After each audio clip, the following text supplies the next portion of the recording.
सन च सरदार सतनाम सिंह पन्नू ने रखी सी, अज ओनू फल पिया वा, अज अंबरां नूं छू रही आ।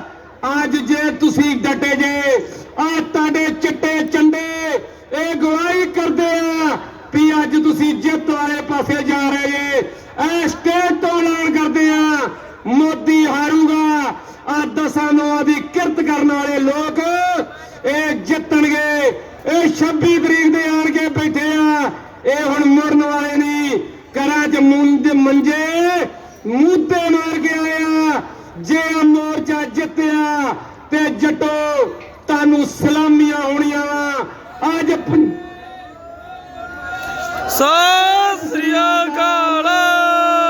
अज जेड़े दफ्तरे तुसी जांदे जे, जेड़े डीसी दफ्तरे जांदे जे, तानू सलूट वजदे आ। ओ इक्को गल कहंदे आ, किसानों मजदूरों दिल्ली मोदी दी आकड़ बन के आ जाओ। इत्थों वाले जेड़े केवडूनी दे दूजे तीजे परचे आ ओ परा रख देंगे।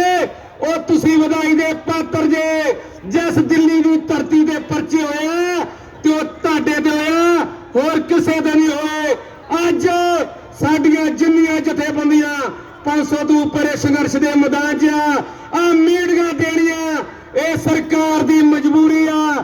तुसी ओदी तुन्नी नूं वट पा के बैठे जे, क्योंकि सियाणे कहंदे आ पेड़ धरना ते देश दा धरना जिहड़ा ये सरकारां नूं मूंह ते मूंह सुट दिंदे आ। अज तुसी आई मुठ मीट के बैठे जे, ताडियां नीलियां पीलियां दस्तारां दसदियां तुसी उस कलगीधर दशमेश पिता दे वारस बैठे जे, जिन्ने 27 जी परिवार दे ताडे लेखे लाते आ।